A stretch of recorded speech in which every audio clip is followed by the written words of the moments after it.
está começando mais um Comentaristas de Portal, o seu podcast sobre notícias, com comentaristas de opinião extremamente duvidosa, com exceção da opinião dos nossos convidados. O meu nome é Adrian Lemos e juntamente comigo está ela, a doutora jurisconsulta, senhora Sandra Maia. Oi, gente, como é que vocês estão? Prazer estar de novo aqui, tão cedo. Pois é, retornando para mais um episódio. E aí, bora atualizar? Bora!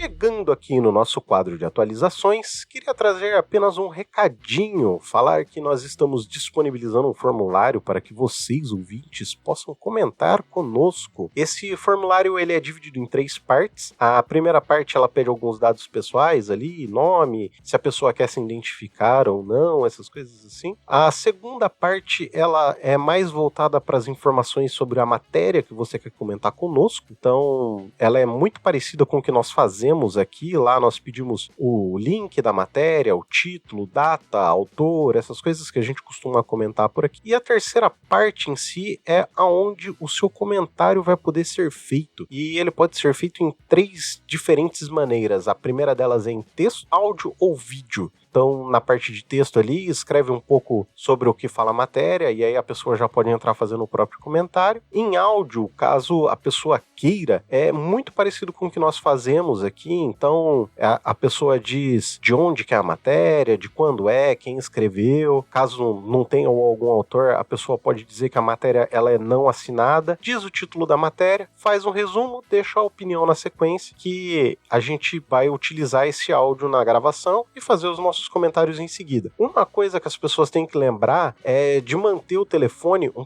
pouco afastado do nariz para evitar que ele fique pegando aqueles ruídos realmente de respiração. Então, até evitar também gravar na rua, tentar procurar um lugar com menos barulho para gravar esse áudio. O vídeo são as mesmas considerações que eu acabei de fazer pro áudio, só que de preferência a pessoa que for gravar utilizar a câmera frontal do aparelho, porque aí o vídeo acaba vindo com um tamanho um pouco menor. Lá vocês têm todas as opções para fazer o upload desses arquivos, né? Mas depois de falar tudo isso, como que as pessoas podem realmente encaminhar para nós? Eu vou deixar aqui o link, né? O link é bem simples. Ele vai estar em bit.ly/bora comentar. É bit.ly/bora comentar sem o R mesmo, e tudo em minúsculo. Mais um recadinho. Eu queria dizer que nós habilitamos as caixinhas de comentários no Spotify, então caso você queira comentar conosco, lá também é uma boa opção para você deixar as suas mensagens. Se por favor você estiver ouvindo por lá também e nos avaliar com 5 estrelas, vai ajudar com que o nosso programa seja mais bem avaliado na plataforma deles e com isso nós sejamos mais recomendados para outras pessoas. Um outro recadinho também é sobre o nosso Instagram, Comenta Pod. Lá nós estamos colocando sempre nos stories diversas matérias que nós julgamos relevantes e interessantes e às vezes até para fazer uma certa chacota com pessoas que participavam de governos anteriores. Então, se você quiser se manter informado, o nosso Instagram é uma excelente fonte de informação. E aí, senhora Sandra, bora comentar? E aí, seu Adrian, bora? Então bora! Chegando aqui no nosso quadro principal, senhora Sandra, traga-nos a sua primeira matéria. Vamos lá, Adrian. Essa semana estourou a notícia de que o pastor Valadão fez um culto pelo YouTube e andou falando umas coisas. Então eu peguei aqui a matéria do UOL, assinada pelo Rubens Anater, do dia 4 de julho de 2023, com o título "Pastor Valadão pode ser impedido de pregar e até ser extraditado", diz advogado. Vou abrir aspas para a frase que ele falou e que tomou uma proporção gigantesca, é realmente bem grave, né? Sim. Então, aspas para ele. "Agora é hora de tomar as cordas, de voltar a dizer, pode parar, receta. Mas Deus fala que não pode mais. Ele diz, já meti esse arco-íris aí. Se eu pudesse, matava tudo e começava de novo. Mas prometi que não posso. Agora tá com vocês." Essa frase ele está se referindo à população LGBT, à comunidade LGBTQIA+. É uma frase absurdamente homofóbica. Sim. E extremamente violenta. Com certeza. Né? Ele atribui, primeiramente, ele toma-se por amigo íntimo de Deus, porque sabe o que Deus pensa, né, na cabeça dele. Eles são extremamente amigos. Sim. E que Deus acha que, como ele não pode fazer mais nada, explicando para quem não... Eu não sou muito religiosa, mas explicando o contexto, na Bíblia diz que o arco-íris é uma forma que Deus fez aliança com o povo.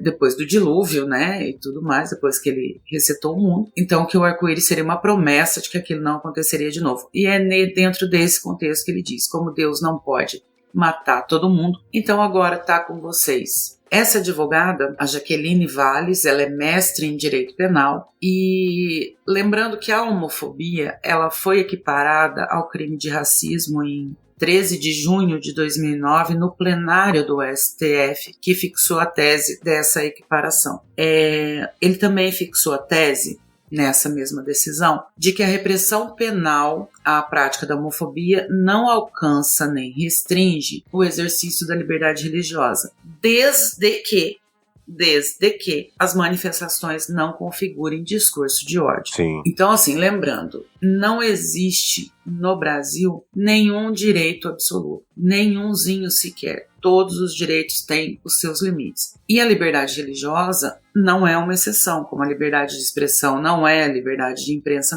não é uma exceção. Então, você crer e você pregar que a homoafetividade é um pecado, cada um com as suas crenças e o seu jeito de viver. Mas lembrando que uma religião, ela dita regras sobre a vida do religioso, não sobre a vida do vizinho dele. Sim, né? sim. E então, desde que não ultrapasse o limite da minha crença e que queira que eu passe a discursar ódio em relação ao outro, essa decisão não alcança, mas não foi o que o pastor fez. Essa advogada, a doutora Jaqueline Valles, ela diz o seguinte, que ele cometeu 2 crimes. O crime de homofobia, que agora é equiparado ao racismo, e o crime de incitação ao crime, que está no artigo 286 do Código Penal, e que diz o seguinte, incitar publicamente a prática de um crime, pena de detenção de 3 a 6 meses ou multa. Esse crime, ele é formal, ele não precisa que alguém realmente mate uma outra pessoa para que o pastor responda pelo crime de incitação. Ele é formal, simplesmente por ele ter falado isso, ele já cometeu o crime está consumado. Agora, se porventura algum doido ouvi-lo e cometer, aí ele passa a ser coautor. Então ela defende que, como não cabe uma prisão em flagrante, o que o Ministério Público pode até pedir para cessar a prática do crime, pedir que ele pare de pregar e que seja extraditado para responder aqui, dependendo do acordo entre o Brasil e o país onde ele está e da onde foi transmitida essa pregação. E assim, foi uma fala violenta, não é a primeira vez que esse André Valadão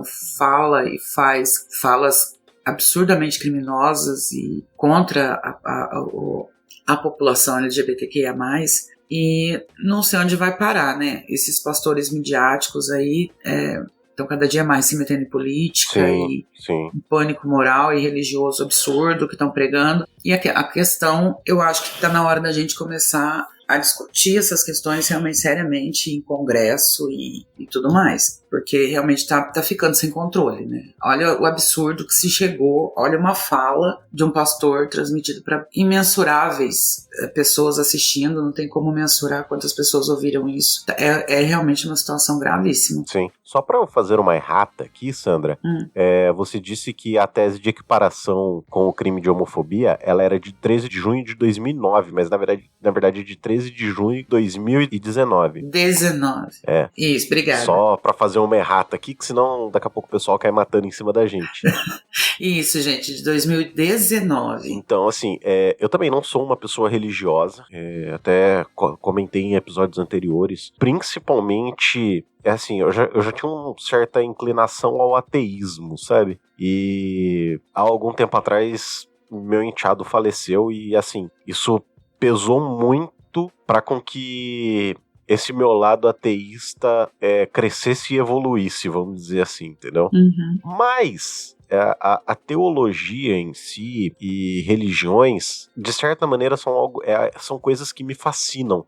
Não que eu acredite, mas eu acho muito interessante tentar entender o que se fala, o que se prega. E tem uma coisa que já tem algum tempo que vem martelando na minha cabeça, assim, que eu vejo esses pastores midiáticos falando, e, cara, é incrível como eles não conseguem pregar o cristianismo. Não consegue. Eles não conseguem. Cara, eles fazem uma deturpação tão grande do que eles dizem ser a palavra de Deus do Novo Testamento pra pregar ódio. Eles pensam, né? Sim. Eles utilizam a falácia, né? Pequenas frases sem Exato. completo contexto, porque assim, a gente está falando de cristianismo, vamos pegar então a Bíblia. Uhum. Dentro são histórias, sim, né? Sim. Então, aquelas frases, elas têm contexto, Exato. Elas estão dentro de um contexto, de uma história, de uma moral, de um ensinamento, de uma direção de comportamento e tudo mais. Quando você pensa uma frase desse texto, você consegue deturpá-la a ponto de dar a ela um sentido completamente oposto. Sim. E assim, em cima disso, a escravidão era pautada na permissão que a Bíblia dava, por exemplo, para se ter escravo, ainda que fosse escravos de uma outra época, dentro de um outro contexto, de pessoas da mesma etnia, da mesma área territorial ali, geográfica. Era um outro contexto de servidão, digamos assim, e não o que a gente teve nas Américas em relação aos povos da África. E é o que eles fazem hoje em relação a armas, em relação a ódio, em relação a tudo, né? Em relação a se meter em política, em relação a mercadores da fé, em relação a tudo, a tortura. Caramba, Cristo foi torturado e os caras vão exatamente. marchar pela tortura, sabe? É um contrassenso. Pois é. Não, mas assim, vamos pegar os pontos que são mais comuns. Por exemplo, existe o senso comum de que, tudo bem que não é bem assim que as coisas aconteceram, mas existe esse senso comum de que quando Cristo foi golpeado na face, ele mesmo falou para dar outra face, certo? Certo. Já começa por aí. Então, assim, quando alguém te fizer mal, você não retribui com o mal, você retribui com o bem. Uhum. Esse já seria o primeiro ponto, assim. Então, se alguém tá te fazendo mal, em tese você tem que fazer o bem para essa pessoa. Digamos que todos nós não somos trouxas, então não vamos levar isso em consideração. Não somos Jesus. Pois é, mas como cristãos também, Jesus foi um cara que ele acolheu e andou com ladrões, prostitutas. E, digamos assim, pessoas de uma certa má índole. Mas para esses caras, eu juro que eu não sei o que eles pensam, assim, porque... Então, porque na própria Bíblia está escrito, né? Eu não vim para os salvos, né? Sim. Eu vim para os perdidos. Exato. Né? Então, assim, a coisa tá, Adriano, tá numa situação, assim, que é preocupante. Eu tenho... Sim. Parentes, eu tenho uma irmã muito, muito religiosa nesse sentido, e até ela, né, ela discorda a gente sempre conversa sobre isso, eu e ela, às vezes a gente entra nos embates aí, mas no geral a gente concorda muito em relação a essa questão de igreja interferindo em política, que ela discorda, não ela, mas também a denominação religiosa dela, discorda completamente dessa prática, os absurdos que são falados por pastores midiáticos, e então assim, religiosos que efetivamente, porque assim esse povo usa muito da ignorância do povo no sentido da ignorância formal. As pessoas não têm muito estudo, não têm muito senso crítico, elas de coração puro e simples confiam no que aquela criatura está falando lá na igreja dela, é o pastor dela, ela confia, ela não tem muita capacidade de interpretação de texto, e a Bíblia não é um texto muito fácil de se interpretar. Com certeza, até porque muito ali é alegoria para o que se passava na época, muita coisa foi construída depois. Sim. Então, assim, não são textos. Isso eu concordo plenamente. Isso não significa que quem vai interpretar deve ser uma pessoa iluminada e maravilhosa, extremamente centrada. Não é isso. Não. Não é dizer que o povo é burro, não é capaz de entender. Não é isso.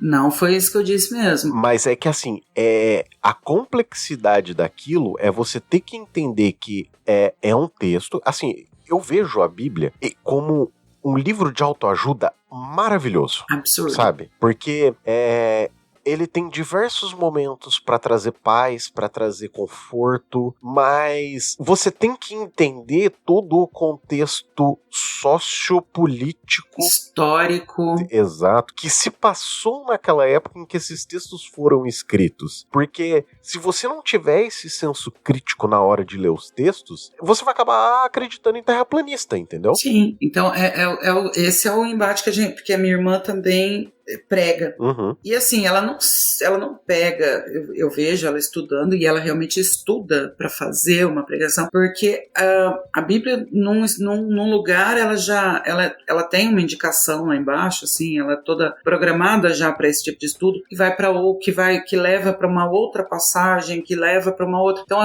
e ela tem livros e revistas e sabe, ela é todo um estudo para fazer uma pregação ali de 1 hora. Ela fica dias em cima daquilo. Não precisa ser uma pessoa iluminada, não é uma questão de iluminação religiosa para você compreender. Mas é realmente uma questão que você precisa de uma certa capacidade interpretativa de texto para que você compreenda, tempo para estudar aquilo que você está falando. Realmente pegar uma coisa de uma época muito, muito, muito atrás e trazer para uma aplicação fática dos dias atuais, né, se você quer conduzir um rebanho. E não, esses pastores midiáticos, eles simplesmente pegam uma frase e aquela frase eles pinçam dali, aquela frase é tirada de todo um contexto e serve como seta para você ir adiante, entendeu? É nesse sentido aqui, não tenho o que falar, não tenho o que reclamar, não tenho o que dizer. E aí vira esse tipo de absurdo que a gente tá vendo. Sim. Que um cara chega no YouTube para milhões e milhões e milhões de pessoas e diz que agora matar LGBT é com eles. É com vocês, saiam por aí. Mas aí que tá. Esses caras, eles pregam tanto o individualismo, mas eles se incomodam tanto com o individualismo do outro, né?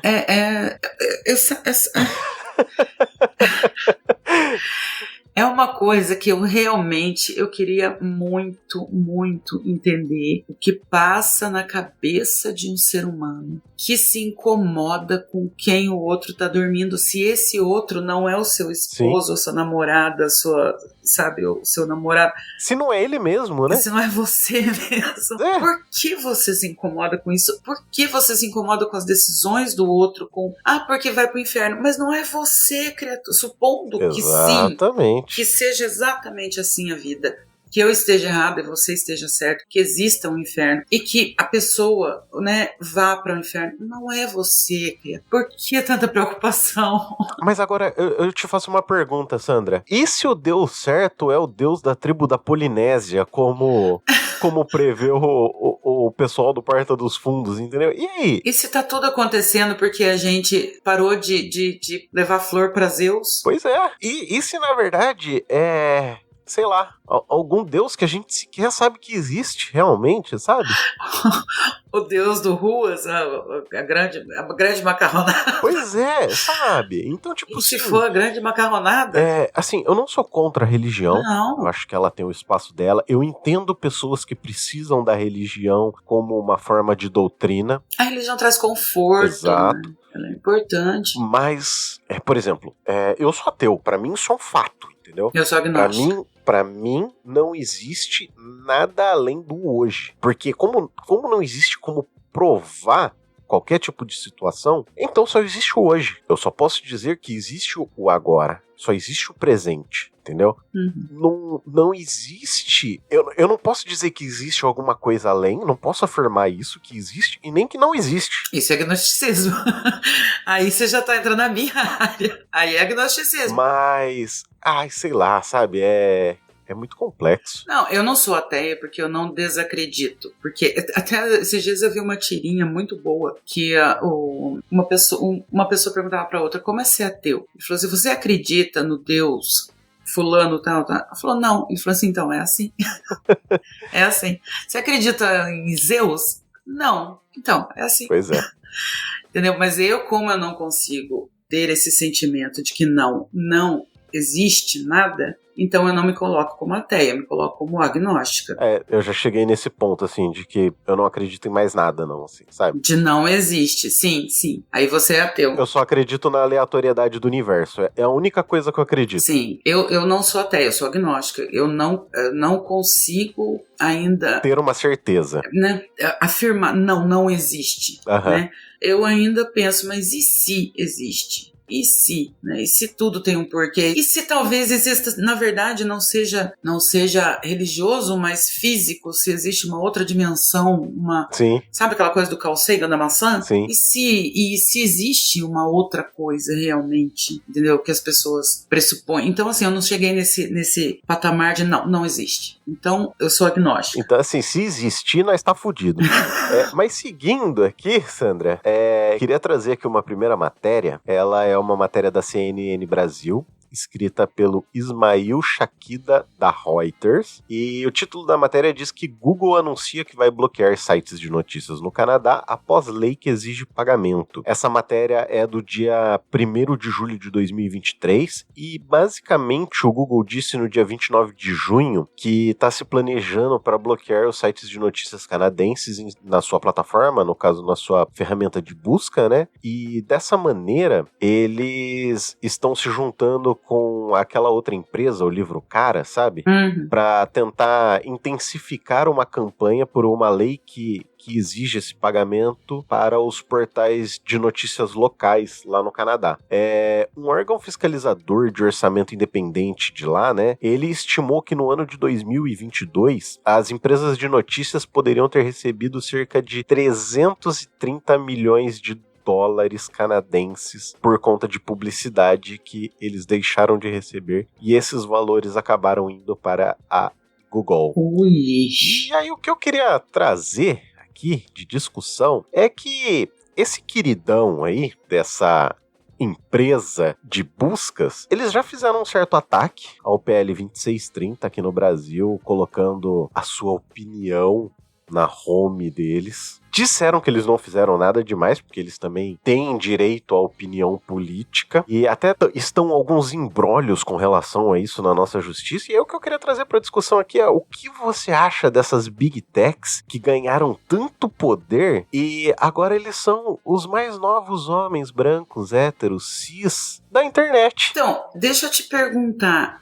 essa mesma discussão que você trouxe agora já não aconteceu há alguns anos, poucos anos, em relação à Nova Zelândia e à Austrália? Eu não me recordo, mas eu posso trazer na próxima atualização para dizer. Eu tenho quase certeza que eles fizeram a mesma chantagem. Gente, tá na minha cabeça agora, mas a gente vê isso no outro programa, mas eu tenho quase certeza que eles já fizeram a mesma chantagem com essa questão de desindexar os portais de notícia do sistema de busca deles. Então, a gente falou no programa anterior, quando eu falei sobre a regulamentação das drogas e tal, que eu falei tudo é regulamentado. Sim. Brinquedo de criança, pneu de carro. Sim, sim.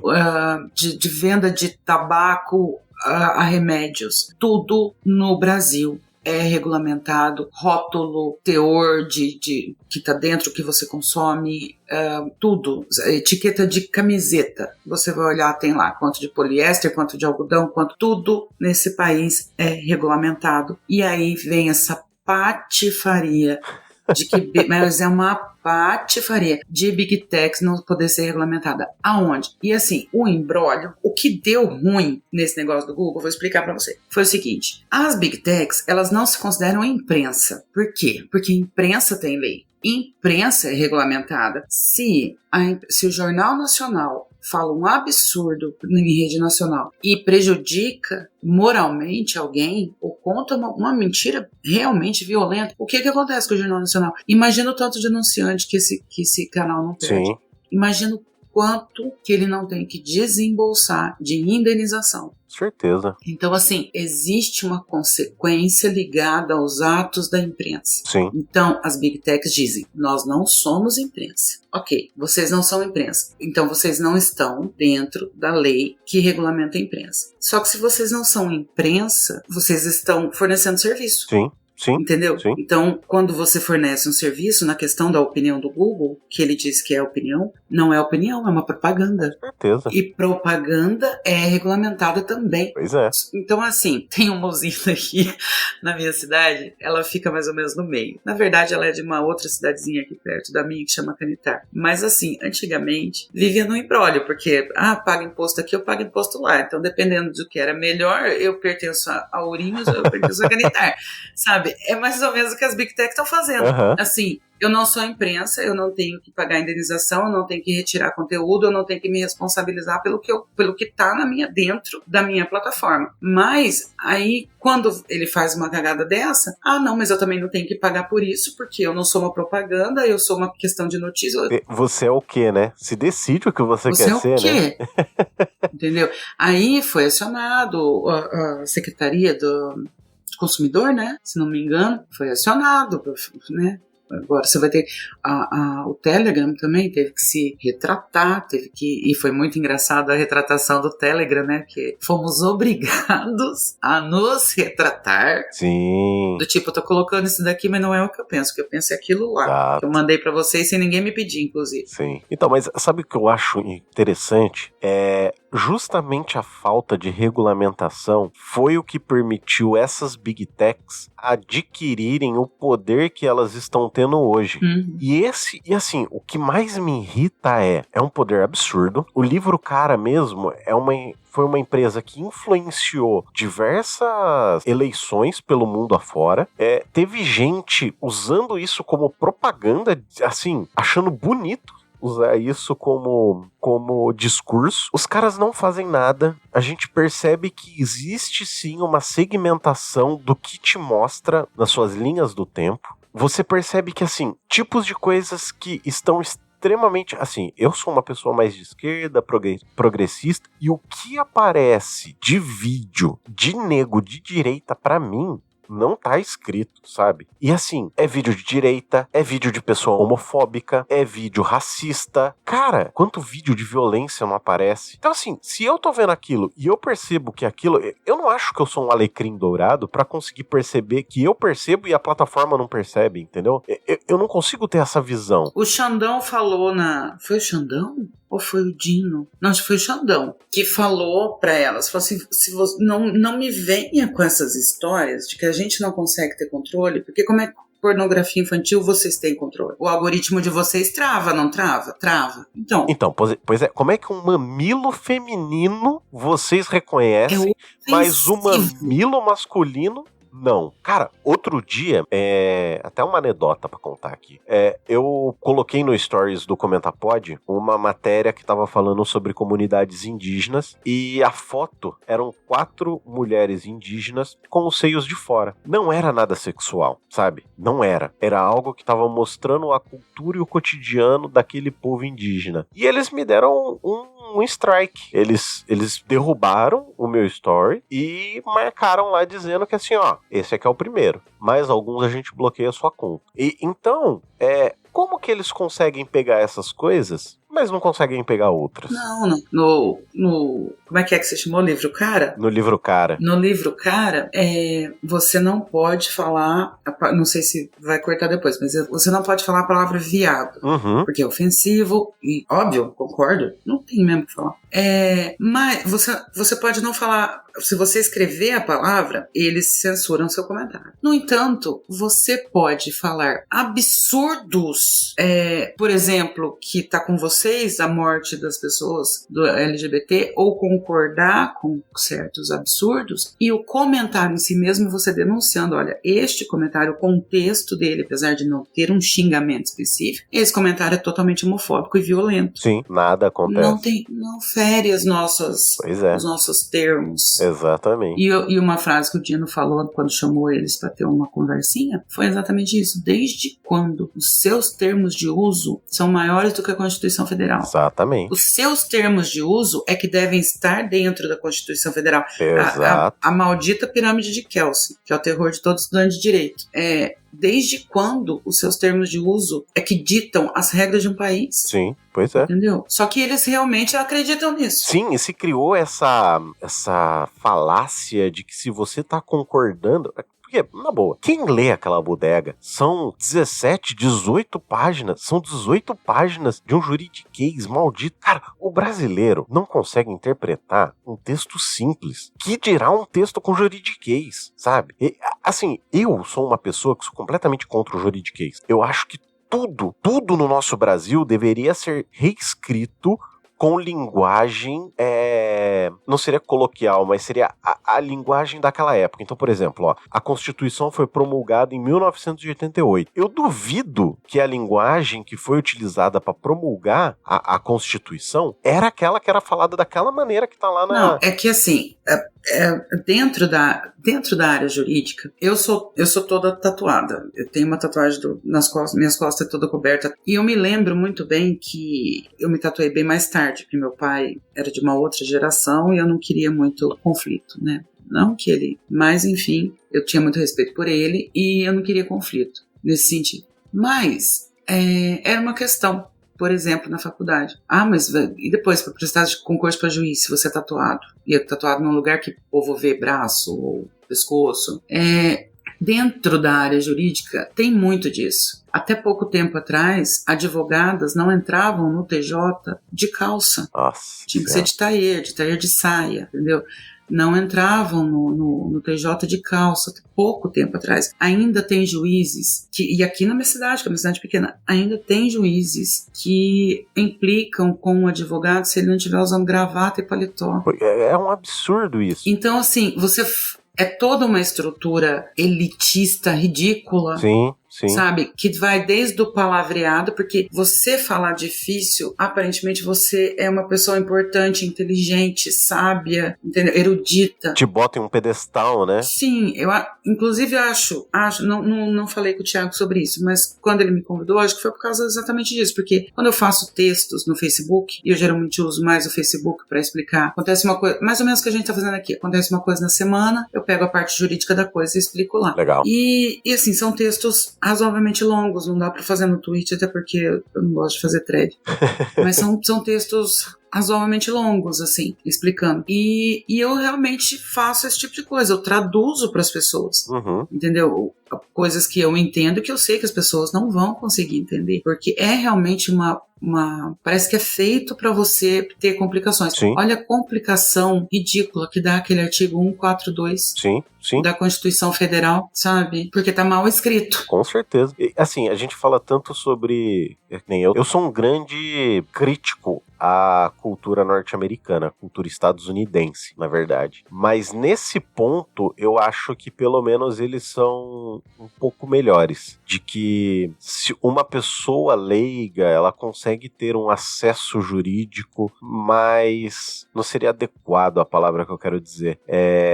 Mais cristalina, assim, sabe? A pessoa consegue pegar um processo e entender o que aconteceu naquele processo por conta da linguagem comum que está sendo utilizada naquele processo. Você pega a porra de um processo brasileiro, você não sabe se ele é a favor ou contra. Tem gente que não consegue ler a própria sentença. Sabe? Diversas vezes eu vi um texto mais com o juridiquês e eu fiquei em dúvida se era a favor ou contra, sabe? A decisão.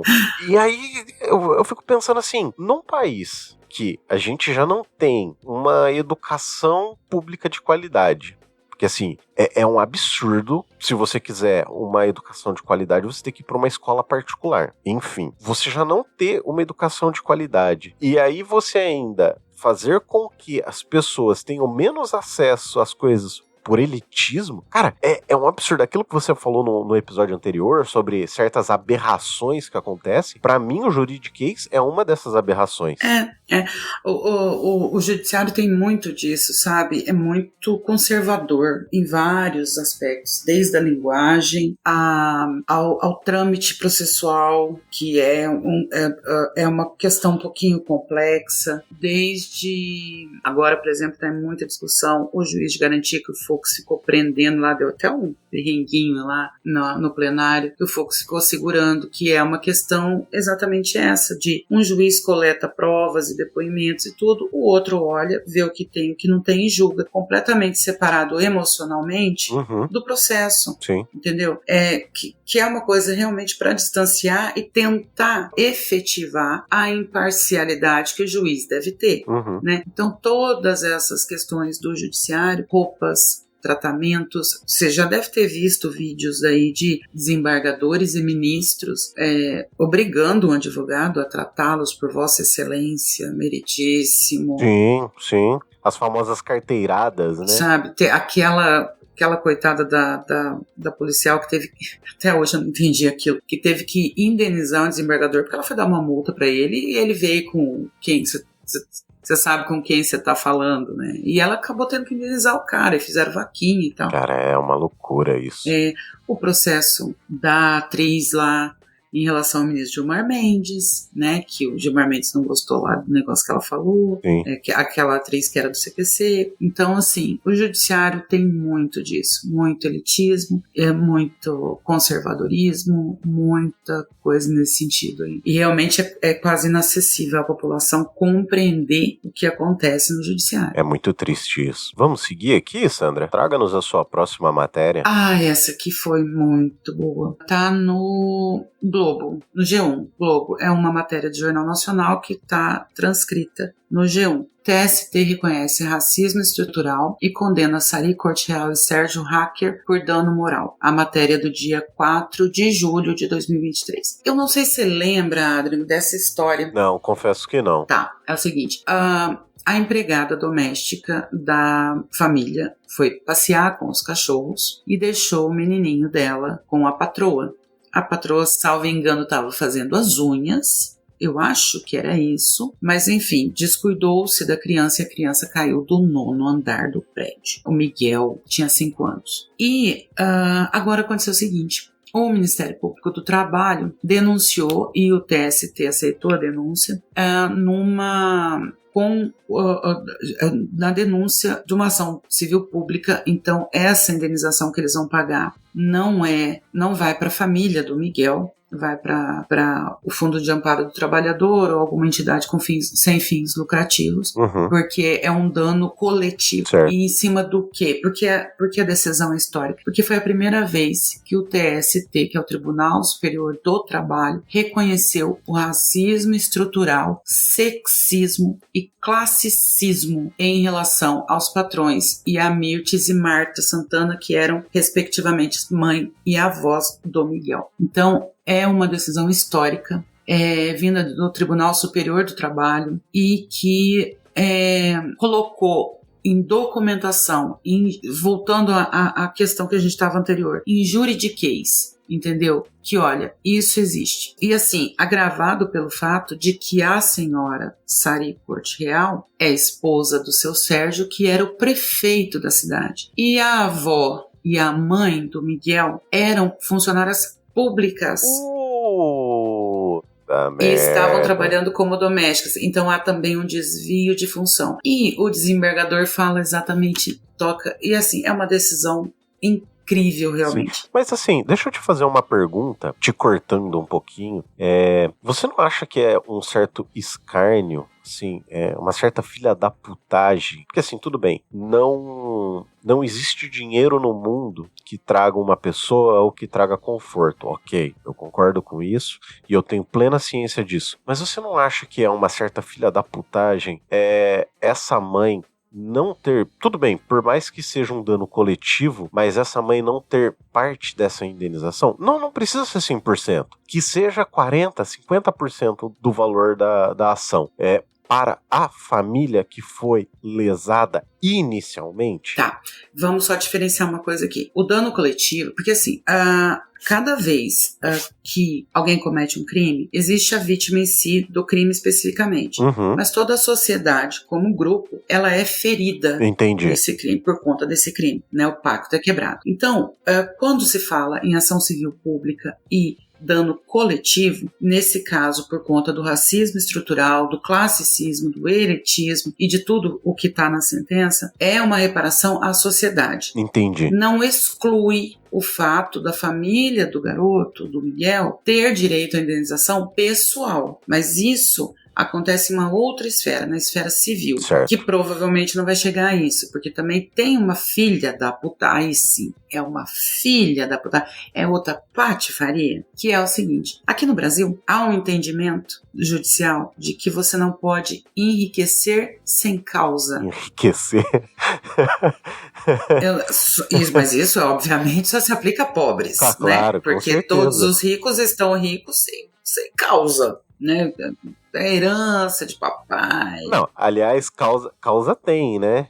É exploração, causa tem, né? Uma exploração, né? Mas assim, você entendeu? Sim. Então, por exemplo, se duas juízas perdem o voo, a indenização delas, eu vi uma matéria há alguns anos, meses, acho que foi na época da pandemia, alguns anos atrás, se não me engano, deu 100 mil de indenização. Nossa Senhora. Se um pobre perde um voo, que se você parar para pensar, o prejuízo dele é maior, sim, porque para sim, ele a passagem pesa mais, com certeza, proporcionalmente, esse cara vai ganhar 10 mil. Por que isso? Por quê? Porque se ele receber 100, ele vai enriquecer sem causa. Nossa, velho. Como se o dano que me causassem não fosse uma causa justa para que eu mudasse de vida. Sim. Nesse sentido, vamos elogiar de novo o estadunidense, que lá beira milhões. São milhões de dólares as indenizações. Sim, que é justamente... As indenizações lá são justamente para que aquilo não ocorra de novo, né? Exatamente. Então, assim... o consumidor nesse país é lesado, você não tem uma... eu sei. Essa semana eu vi um amigo meu ficar mais de 40 minutos tentando falar com a Vivo, porque ele fez o pagamento de umas questões lá e não liberaram a linha dele, sabe? E ele ficou quase 1 hora, eu acho que ele não conseguiu ser atendido, porque ele precisou sair para trabalhar. E assim, é desrespeitado o consumidor nesse país absurdamente. Sim. Porque vale a pena. Porque primeiro que não é todo mundo que procura a justiça para resolver a situação, e os que procuram têm uma indenizações muito pequenas que compensam o lucro que eles estão tendo em mesar uma boa parcela da população. Há uns 10 anos atrás, eu trabalhava no escritório e a gente teve um caso que a gente levou para o juizado especial civil, que é o pequenas causas, as pessoas chamam de pequenas causas. Sim.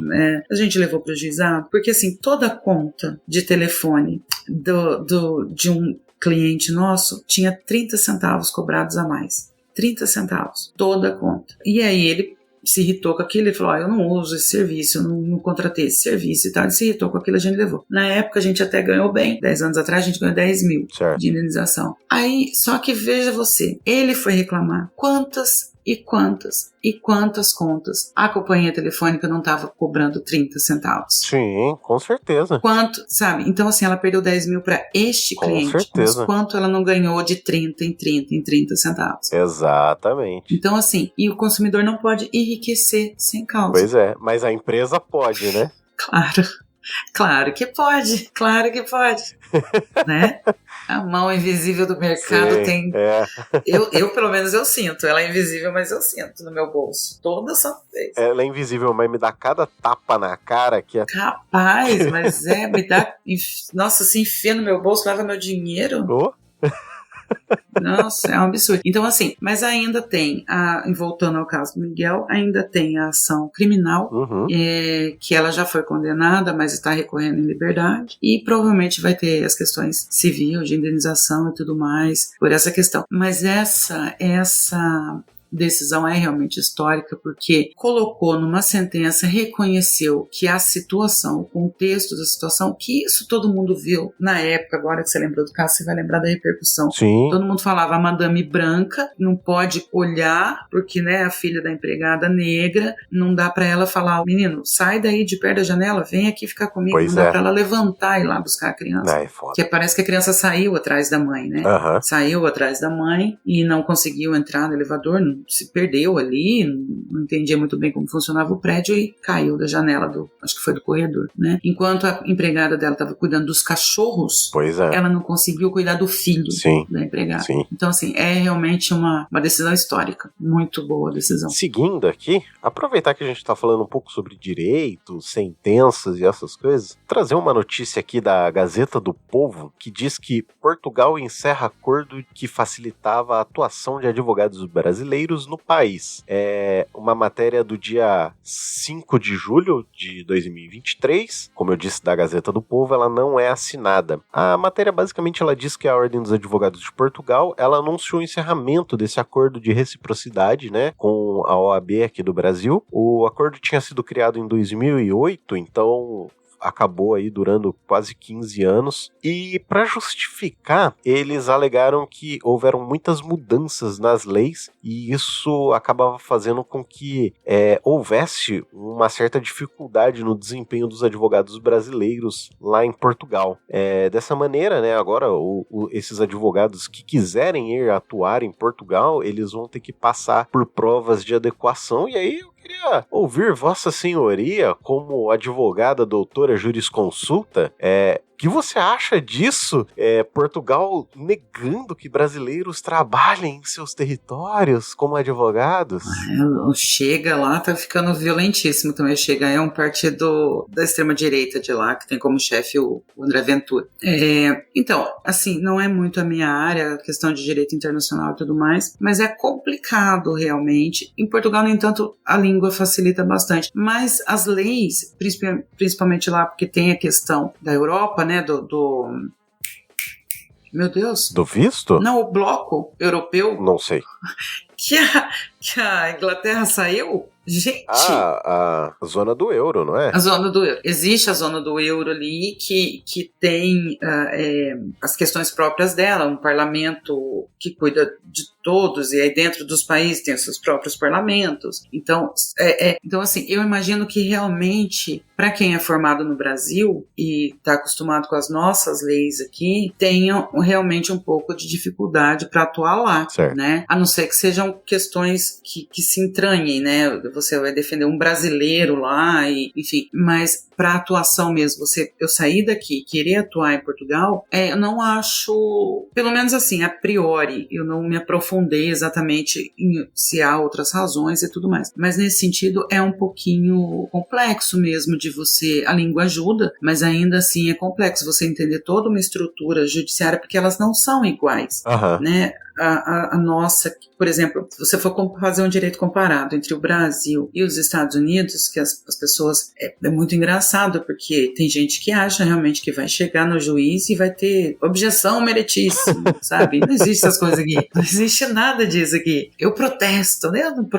Grita um advogado, eu protesto lá, o juiz bota ele pra fora, né? O base do chute, volta pra escola, volta pra faculdade, filho. Então, assim, porque essa cultura estadunidense, mas a lei deles é baseada muito mais em jurisprudência, em decisões. A lei deles, elas são, como é que eu vou explicar isso? Elas são abstratas, elas são uma ideia, e dentro daquela ideia tem as decisões e aquilo vai se propagando, né? Entendi. É mais baseada nos costumes. A nossa não, a lei é escrita e ela é aquilo. Certo. Ela pode ter exceções e complementos e coisas nesse sentido, mas ela é aquilo. Certo. Ela está escrita ali, e daquilo ali ela não sai, ela é um quadradinho. Então, é complexo realmente você fazer uma faculdade aqui e atuar em outro lugar. No mesmo sentido, eu não vejo por que no Brasil tem revalida para médicos, porque a anatomia humana não muda, leis mudam. Justo. Então eu entendo a questão do advogado, mas por que médicos que são formados na Bolívia, na Argentina, em Cuba, não podem simplesmente chegar aqui e abrir um consultório e precisa fazer um revalida? Isso eu não entendo. Isso talvez eu vou deixar para nossa querida Natane Félix isso não entendo. dizer mais como ela é médica, né? Talvez ela consiga dizer um pouco melhor sobre isso. Esse óculos aqui que eu tô usando, eu comprei numa ótica e a menina que me atendeu é médica cubana que veio com mais médicos na época do Lula ou da Dilma, não me lembro, e ela estava trabalhando de atendente, nada contra atendente de óticas, pelo amor de Deus, só tô comentando mas ela estava trabalhando de atendente porque o governo não abria o revalida para ela poder fazer a prova e clinicar aqui. Sim, complicado. Você vê que coisa estranha, né? Sim. Eu não entendo esse negócio do revalida. Agora, deixa eu fazer uma pergunta aqui sobre leis e ouvir a sua opinião sobre isso. Você acha que o fato das nossas leis, elas, de certa maneira, elas serem abertas à interpretação, apesar de elas estarem bem assim, entre aspas, descritas, você acha que isso é bom, ruim, ou essa abertura para interpretação permite que elas não sejam efetivamente aplicadas? Acho que essa seria a melhor definição, não necessariamente bom ou ruim. O que você pensa sobre isso? O que você acha sobre isso? Assim, na faculdade, eu vivo brigando com as pessoas. Eu sou um ser humano insuportável e eu vivo brigando com as pessoas porque, assim, eu falo para elas, não adianta você ler um artigo em um código ou em uma lei e você achar que você está correto, porque as nossas leis são assim, você tem uma lei aqui e aí numa lei complementar, depois eu falo mais sobre isso até numa outra matéria que eu vou trazer, numa outra lei complementar você tem outras questões e você tem lei para tudo no Brasil, para tudo, é uma quantidade de lei e são todos os dias são aprovadas leis naquele congresso e sabe, é um volume assim, inenarrável, não tem como comparar. Então eu acho que a interpretação, nesse sentido, ela é muito boa. E a gente estuda na faculdade interpretações de lei, que tem interpretação literal, tem interpretação cultural e várias dessas coisas. Por isso que às vezes as pessoas ficam confusas com decisões do STF. Por exemplo, começam a falar que quando o STF equiparou a homofobia ao racismo, eles estavam legislando. Não está legislando, né? Eles estão adequando uma questão, eles estão interpretando uma lei, né? Que são questões parecidas. Então, todas essas técnicas de interpretação são estudadas na faculdade. E é importante que haja interpretação de lei para que você consiga fazer exatamente isso. Pegar a lei escrita naquele quadradinho, só que ela foi escrita lá em 1940, e trazer para os dias de hoje a fim de que ela se adeque a uma situação desse tipo. Hoje em dia, por exemplo, quando adveio a internet, lá nos idos de 1990, começou a se popularizar, havia muito esse medo de como é que vão ser aplicadas as leis que nós temos em relação aos crimes cometidos de forma virtual. E nós nos adequamos, por conta da interpretação, nós nos adequamos muito bem. Estelionatos que hoje são feitos por aplicativos, furtos, sabe? A gente se adequou muito bem. Então, nesse sentido, a interpretação ela é muito importante. Ela é essencial para você conseguir efetivar a aplicação da lei. Entendi. Muito interessante. São coisas assim que eu tenho dúvida, assim, acho bacana conversar, perguntar, tentar entender. Você acha que se fosse mais explícito seria mais fácil? Eu fico pensando que talvez seria mais fácil de... Apesar de que, puta, o ser humano é foda. Caralho. Não, e é que você também não consegue abarcar toda. Mas você sabe o que é, Sandra? O ser humano não consegue dar seta. Tá explícito no código de trânsito que você tem que dar seta numa conversão e a pessoa não consegue. Não consegue. É explícito, sabe? Não existe margem para interpretação. Não é assim. Você dar seta quando você achar que existe a mais-valia de ocasionar um... Não é isso. Toda conversão deve haver a utilização de seta. Ponto, entendeu? O tráfego não deve ocorrer na esquerda, deve ocorrer nas faixas da direita. A faixa da esquerda é para conversão, sabe? Certas coisas... Você precisa usar a porra do cinto de segurança, é para a sua segurança. Exato, sabe? Tipo assim, não é aberto a interpretação e o filho da puta não consegue fazer nem isso, sabe? Você não deve trafegar no acostamento. Se existe um tráfego parado, você aguarda. Se existem duas faixas amarelas, significa que você não pode passar por cima delas, corno. Você não fecha o cruzamento, desgraçado. Sim, e aí você vê os comentários em redes sociais quando tem alguns vídeos de trânsito assim. Gente do céu! Sabe? Que complexo, que triste.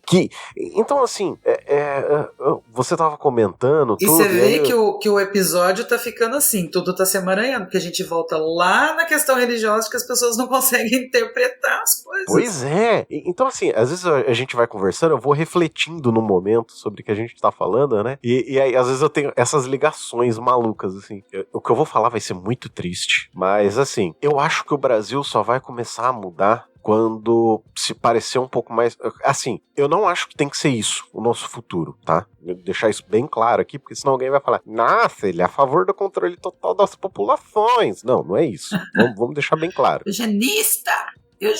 Mas eu acho que o Brasil só vai começar a mudar quando... É que é muito triste pensar isso. Quando houver o controle total da pessoa, sabe? Olha, é o seguinte, você jogou papel na rua, você vai pagar por isso. Que veia ditatorial é essa aí que você tá me apresentando? É triste, eu sei, não. É triste, é extremamente triste pensar nisso, sabe? É muito triste. Porque assim, isso abre margem pra perseguições, isso abre margem pra você determinar que uma pessoa, que um grupo negro pobre de periferia, ele pode ser preso com 5 gramas de maconha, mas o riquinho lá, com 3 quilos, ele não é considerado a mesma coisa. Mas enfim, não é isso que eu tô querendo dizer. Mas, assim, eu não vejo uma... Porque assim, só quando você tá sendo vigiado e punido, você faz o certo, sabe? É muito triste pensar nisso, sabe? É muito triste. Xandão, oremos a Xandão. É que assim,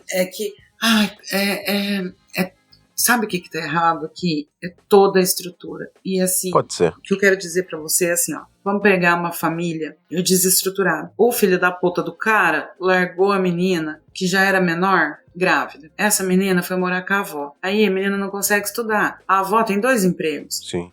Ninguém ensina essa criança regras básicas sociais, né? Não jogar lixo na rua, tratar bem as pessoas, pedir um por favor, pedir um obrigado. A importância é o que eu sempre... Eu já falei, eu já postei essa frase algumas vezes no Facebook. Quando você tira tudo de alguém, você não tem habitação, você não tem emprego, você não tem escola, você não tem família estruturada, você não tem saúde, você não tem... Nada. E aí essa criança cresce, e aí você quer que ela não vá pra um rumo diferente na vida. Se você não deu nada pra ela não tem nada a perder. Sim. Você tem razão. Entendeu? Você não deu. Porque quando você cria uma criança pensando, olha, você precisa estudar, porque você precisa se manter, né?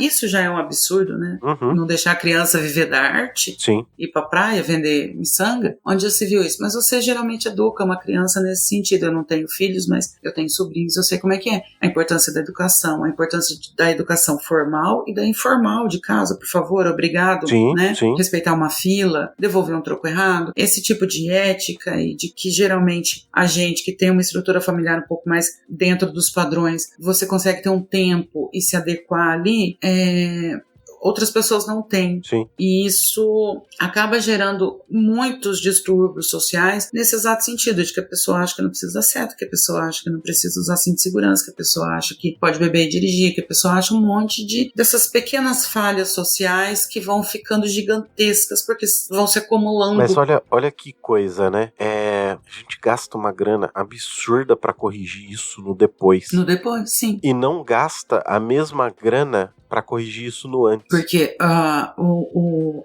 uma vez eu contei também para uns amigos que quando eu tinha uns 11, 12 anos, eu tinha uma professora de geografia, dona Doraci. Eu me esqueço dela. Porque foi ela que me ensinou a importância do porquê. Como você tem que se perguntar para tudo no mundo. Por quê? Sabe? Ela falou assim, por que político faz tanta ponte e não faz esgoto? Pois é. Porque o esgoto ninguém vê. Exato. A ponte todo mundo vê. Só que a ponte vai facilitar a minha vida, mas talvez o esgoto não vai me trazer doença, vai economizar no Estado. Exatamente. Você entendeu a questão? Sim. Você mostra muito mais, olha quanta gente presa. Poxa, né? A Noruega tá lá, cela vazia.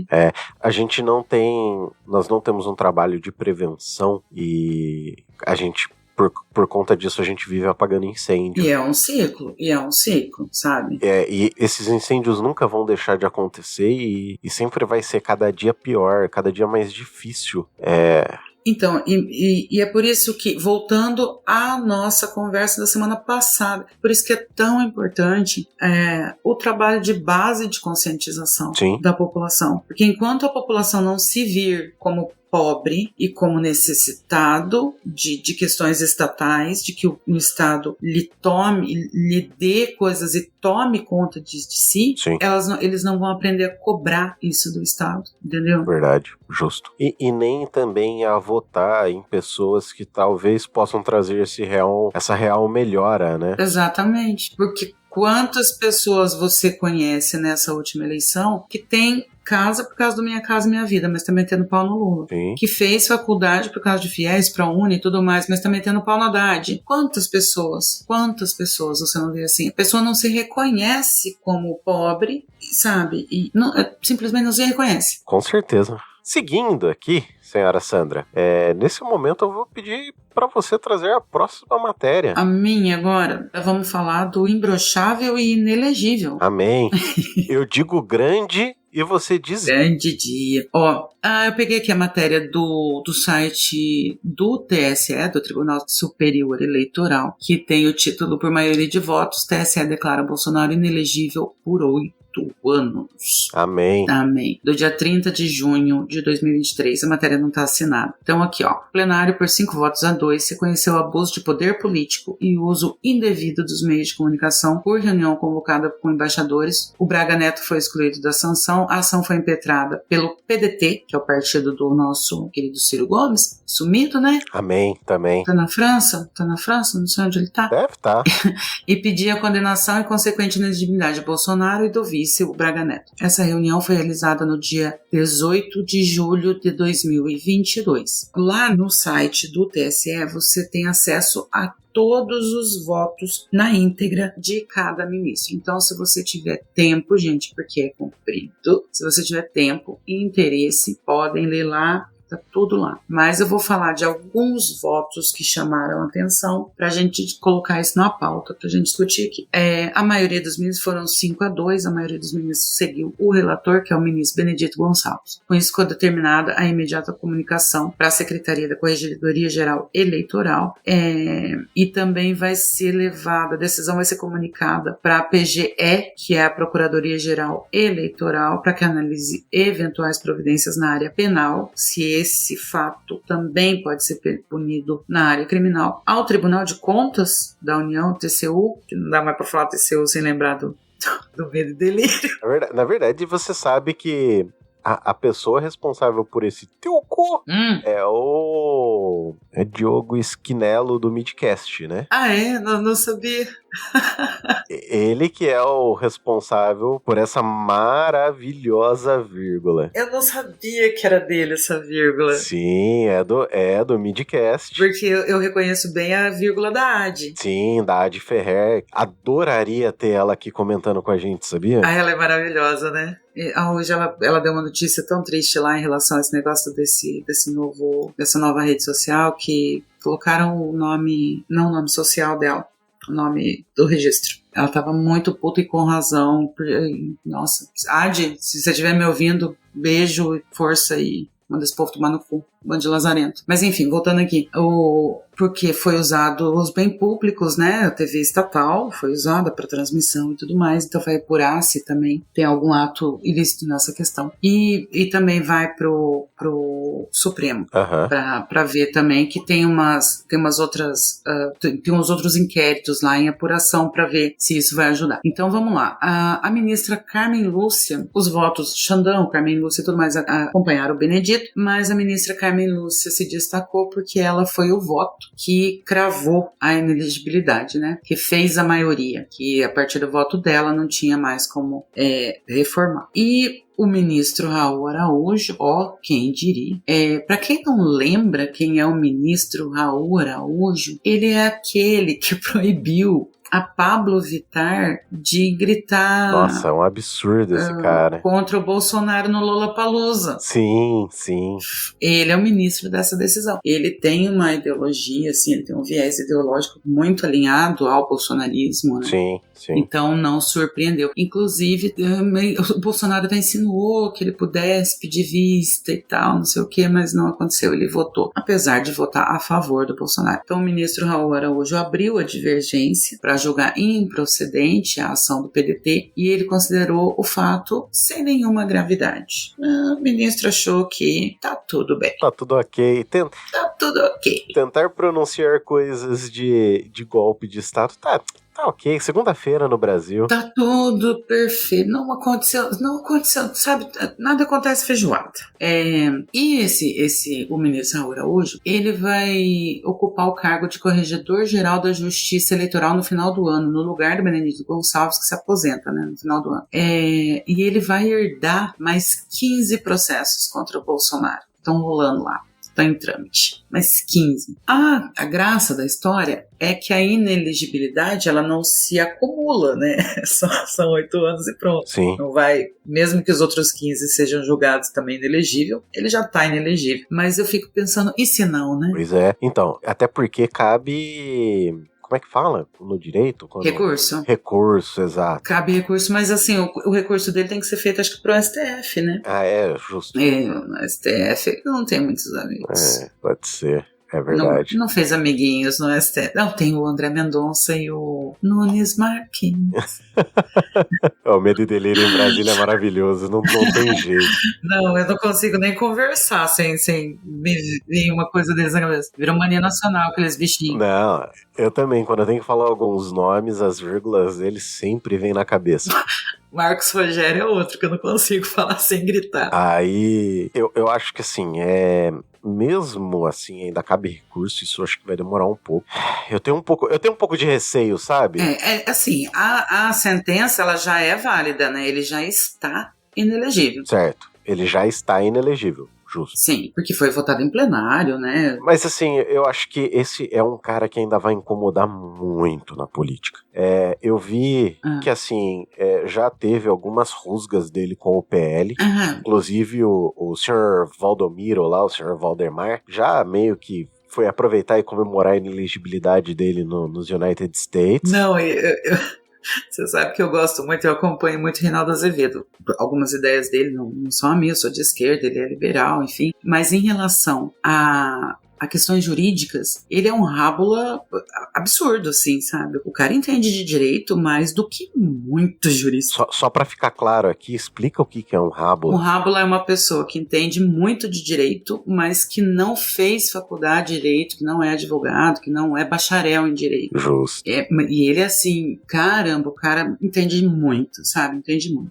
E eu acho muito engraçado que de vez em quando ele dá uma provocada, ele dá umas fincadas no Valdemar, que o Valdemar fala umas coisas, meio que querendo passar a mão na cabeça do Bolsonaro. E aí ele fala assim, Valdemar, todo mundo tá vendo, Valdemar, que você tá feliz com tudo isso, Valdemar. Sim. Não faz isso, Valdemar, tá ficando feio, Valdemar. Pois é. É muito bom, cara, é muito bom. Assim, eu acho que o Bolsonaro ele vai ser muito complicado nos próximos anos, ele ainda vai tumultuar muito. Você sabe por quê, Adrian? Porque o Bolsonaro, ele virou uma ideia, você entendeu? Sim. Ele destapou buracos que não sei quanto tempo a gente vai levar pra tapar de novo. E desse buraco saíram coisas... Assim, isso é uma coisa que, assim, eu já vinha percebendo essa diminuição do ataque, principalmente às comunidades LGBTQ, sabe? Uma certa diminuição até na destruição dos nossos biomas amazônicos, tudo. E nesses 4 anos, parece que a gente voltou lá na década de 90. Assim, a nível de homofobia, a nível de certos tipos de ataques, racismos e, sabe, as pessoas acharem que realmente aquele velho ditado de bandido bom é bandido morto, trazer isso a última consequência, sabe? A violência tá absurdamente normalizada. Sim. Essa semana me tiraram um jogador do Corinthians, o Luan, de dentro de um quarto de motel. Pois é, exatamente. Postaram nas redes sociais assim, é a glorificação da violência, olha o que eu faço. Pois é. Sabe? Olha que coisa, assim, fora a burrice de você postar o seu próprio crime. Né? Mas isso a gente já está acostumado, vejamos o 8 de janeiro. Exatamente. Mas assim, a violência é glorificada. Eu sou melhor que você porque eu tenho coragem de ser violento. Com certeza. Como se fosse uma dádiva, um dom. Sim. Então, e nisso, pelo menos, eu acho que o que aconteceu no 8 de janeiro e que muita gente foi presa foi praticamente didático. Aí que eu falo pra você dessa questão de que, às vezes, quando você vigia e pune, é didático, sabe? Sim. Porque Sim. Tem muito bolsonarista hoje que tem medo de ir pra rua pedir um golpe de Estado porque tá com medo de ir preso, sabe? Literalmente porque tá com medo de ir preso. Por conta de senhorinhas que foram pra cadeia pedindo a porcaria da destruição do nosso Estado Democrático de Direito, essas pessoas estão com medo de ir protestar. E assim... E tem que ter medo. Tem que ter medo. Exato. Assim, o Brasil sempre foi um país de impunidades. Sempre. Isso, eu tenho certeza que já é algo assim que é muito bem fixado na cabeça de muitos dos brasileiros. Não é eu somente. Eu sei que muita gente vai falar isso, que o Brasil, a gente vê impunidade e principalmente com quem tem mais dinheiro. Esse país, ele funciona muito bem pra quem ganha mais do que 10 mil reais. Dá até pra colocar número. Se você ganha mais do que 10 mil reais, o país funciona maravilhosamente bem pra você. Foi feito pra você. Exatamente. Se você ganha menos do que isso, olha, você vai penar, sabe? Vai penar e vai penar muito. Com juros, transporte, saúde, educação, sabe? Tudo vai ser mais difícil. Agora, se você tem esse salário acima dos 10 mil reais, cara, a vida no Brasil é maravilhosa. Você tem tudo. Você paga uma saúde particular, que não é maravilhoso, mas é melhor do que um SUS. As crianças vão pra escola particular, tem uma ótima educação. Fica o dia inteiro lá, tem 2, 3 idiomas diferentes que já aprendem, já sai bilíngue, trilingue. A comida dessa criança tá garantida para um crescimento saudável. Não vai comer salsicha, entendeu? Que é um embutido cheio de sódio e miojo. Exatamente, entendeu? Então, assim, essas coisas que a gente pensa, assim, que eu vejo, pelo menos, cara, quando realmente a gente vai ter uma mudança real? E aí eu passei a ter mais esperança nas revoluções. Sabe? Eu não sou um cara tão socialista assim, de querer uma revolução socialista por si só e assim assado.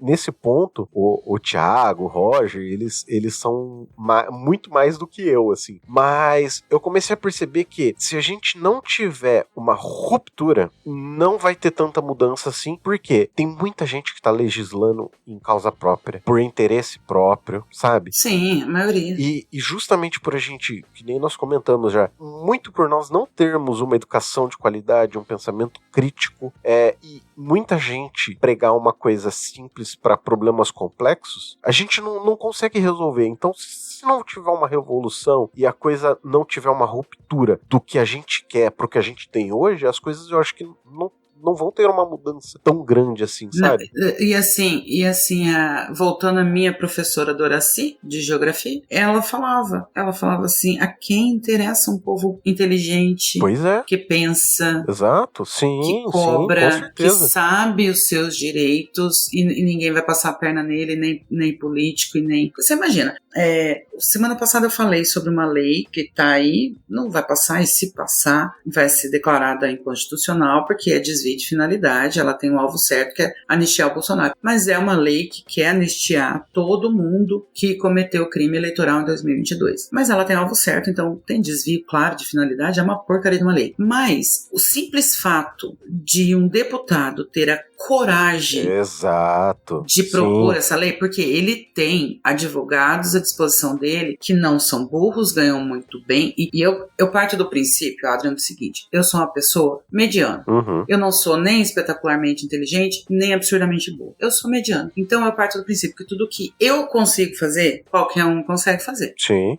Óbvio, né, situação de igualdade. Se eu, como advogado, entendo certas coisas, eu não admito que um advogado não entenda. Porque se eu entendo, qualquer um entende. Eu penso exatamente da mesma maneira. Eu não sou nenhum gênio. Então, ele tem advogados lá, muito mais bem pagos do que eu, que tiveram melhores oportunidades do que eu para fazer pós e mestrado e puta que pariu toda. Muito mais tempo, às vezes, né? Muito mais tempo. Então, eles sabem que uma lei dessa é inconstitucional. Então, ele propôs com duplo interesse. Se passar, ele tem o que ele quer. Se não passar, vem o discurso de que o STF Exato. não deixa ninguém governar, que o STF quer punir Bolsonaro. Vem aquele... Então é ganha ou ganha. Sim. Você entendeu? Para ele é ganha ou ganha propor uma lei dessa. Mas o que eu queria chegar é exatamente o seguinte: o fato dessa lei existir já devia fazer todo mundo ir pro gabinete pra casa não, gente, por favor, esse negócio de bater na casa dos outros é horrível. Mas assim, de todo mundo ir lá naquele gabinete cobrar dele, escuta, que negócio é esse de anistiar crime? Sim.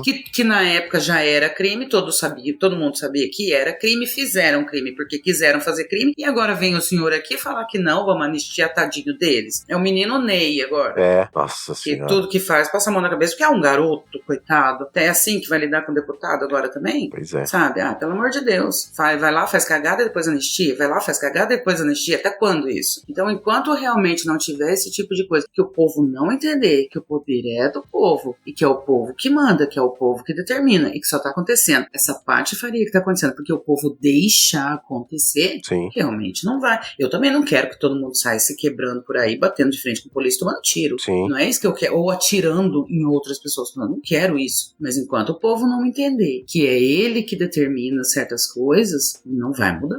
O povo vai ser um monte de ovelha. Com certeza, sim. Eu até tinha uma última matéria para trazer aqui, mas gostaria de perguntar se você gostaria de trazer algo mais para a gente discutir na sequência. Então, vamos só falar bem rapidinho, porque como está em votação, não tem muito o que se falar, mas uma matéria do G1, assinada pela Ana Paula Castro e Elisa Claveri, de 5 de julho de 2023, que fala que vai ser zerado na reforma tributária que está em votação agora, neste minuto, vai ser... A tarifa da cesta básica vai vir com alíquota zero, que era um comentário que estava falando aí, que em alguns estados ia subir até 60% a cesta básica, e não, as tarifas vão ficar zeradas mesmo.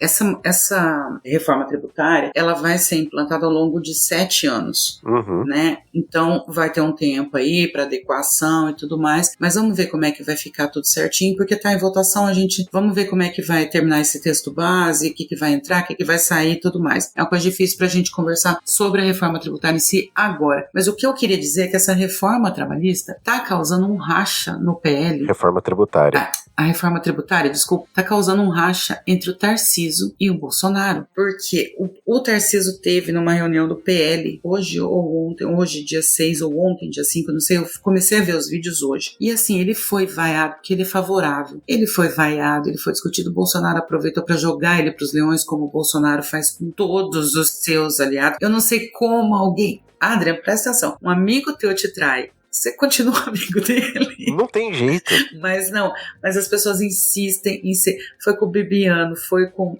os coronéis e foi com... Gente, a Zambelli, com todo mundo ele faz isso. Com o Tarcísio não ia ser diferente, eu não sei porque esse povo insiste. E ele jogou o Tarcísio pros leões lá, falou que tem que votar contra. Engraçado que o Tarcísio também não é lá o santo que quer parecer ser. Não, de jeito nenhum. Mas ele tem aí um projeto de poder, né? Sim. Talvez mais um governo do estado de São Paulo, ou quem sabe já... Tomara que não. O próximo para a presidência, vamos ver o que ele quer. Mas ele tá querendo comer de garfo e faca. E ele é a favor da reforma tributária. E o mais interessante que eu achei no vídeo que eu vi ele sendo vaiado é que ele disse o seguinte, ele disse a seguinte frase: aí depois a reforma é aprovada e quem aprovou a reforma? Então, o que ele quer? Ele quer aprovar a reforma para sequestrar a autoria. Exato. O que deu a entender foi isso, sabe? Falou assim, não, mas nós apoiamos a reforma, porque é uma reforma boa, não sei se você viu alguns temas aí, não é uma reforma dos sonhos. Com então, certeza. O Lula falou isso, não é o que a gente queria, mas... é uma coisa necessária e não absurdamente ruim. Já passou da hora, na verdade, de ser feita, né? Sim, muito tempo atrás. E o Tarcísio, ele quer sequestrar meio que, não a autoria em si, mas assim, o empenho, sabe, para aprovação. Eu achei muito interessante, assim, porque como é engraçado ver duas cobras conversando, né? Sim, é Sim. Muito engraçado, se bilando uma para outra. Sabe que eu cheguei a ver, assim, algumas questões também, o Tarcísio, ele comentando que ele era contra, mas aliás, ele fez duras críticas antes, mas quando ele tava na frente do Haddad, ele falou que ele concordava, que ele voltou atrás, que ele viu que ele tava errado. Então, assim, eu acho engraçado essa questão desses bolsonaristas. Aliás, eu preciso mudar o termo, eu não vou mais chamar de bolsonaristas. Esses bolsotaristas, sabe? Porque essa galera, eles falam grosso, eles metem o dedo na cara quando estão na internet. Mas é engraçado que quando tá cara a cara, não tem coragem de ter a mesma fala, né? Silvio de Almeida e Dinão estão lá fazendo aquele povo de palhaço. Pois é. O Marco Feliciano reconheceu num podcast, falou, gente, o Dino passou como um trator em cima daquele cara que falou do Jus Brasil, lá esqueci o nome daquele deputado. O Flávio Dino passou como um trator em cima dele, sabe? Com certeza. Então, mas assim, é isso que eu acho engraçado. Essa galera, esses haters de internet, que adoram ir no comentário de YouTube, no comentário de Instagram, ou num comentário qualquer, e destilar o veneno, sabe? O ódio, tudo aquilo que a pessoa mais odeia. Ela gosta de ir ali falar mal de você. E eu tenho um monte de amiga psicóloga, né? E elas falam assim, gente, é impressionante como a pessoa não vê que isso é ela. Sim. Não tem nada a ver com o outro. São frustrações dela, sabe? Sim, exatamente. Sim. Mas na hora que tá no cara a cara, essas pessoas não têm a coragem de fazer a mesma coisa, sabe? Não tem coragem. Eu acho isso impressionante. Quanto ao Bolsonaro e o Tarcísio, eu queria mais que eles saíssem no tapa mesmo, sabe? Torce pra briga, né? É o caso de torcer pra briga. Exato, eu quero mais que eles briguem, que um dê um soco na cara do outro, entendeu? Dos dois eu só torço pelo olho roxo.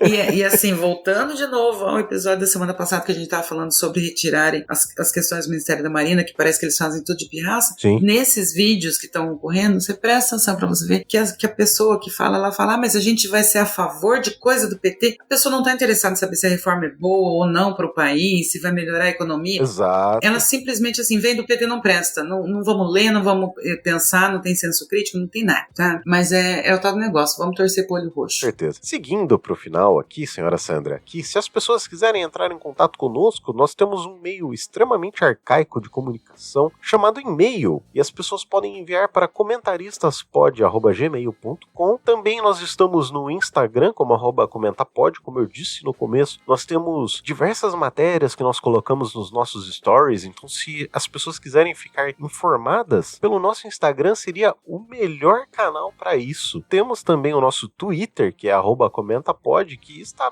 bem parado, e eu acho que sinceramente o Twitter vai morrer em alguns meses. Mas as pessoas também, se elas quiserem me encontrar, eu sou @Adrian Lemos no Twitter, tem o nosso querido Roger Manrique, tanto no Twitter quanto no TikTok, no Twitter como Roger Manrique e no TikTok como Roger.Manrique, o nosso querido Thiago de Carvalho no Twitter como Tistoriano, com TH, como ele mesmo diz, né, que com TH é que é o correto de se dizer Thiago, a querida Natane Félix, como @NaniFélix, e o Dalton Cabeça, como Dalton Cabeça, KBSA, como ele mesmo diz. Senhora Sandra, por favor, fique à vontade para falar suas redes sociais, onde as pessoas te encontram. Depois de eu ter falado o nome desse monte de gente, esse monte de rede social, fique à vontade, faça seu jabá, fale o que você quiser nesse momento. Gente, vocês me encontram lá no Twitter, Sandra Maia, com Y e H no final. E se as pessoas quiserem comentar sobre coisas nerds com você, onde que elas podem ir? Aí elas acham eu e uma galera muito boa de conversar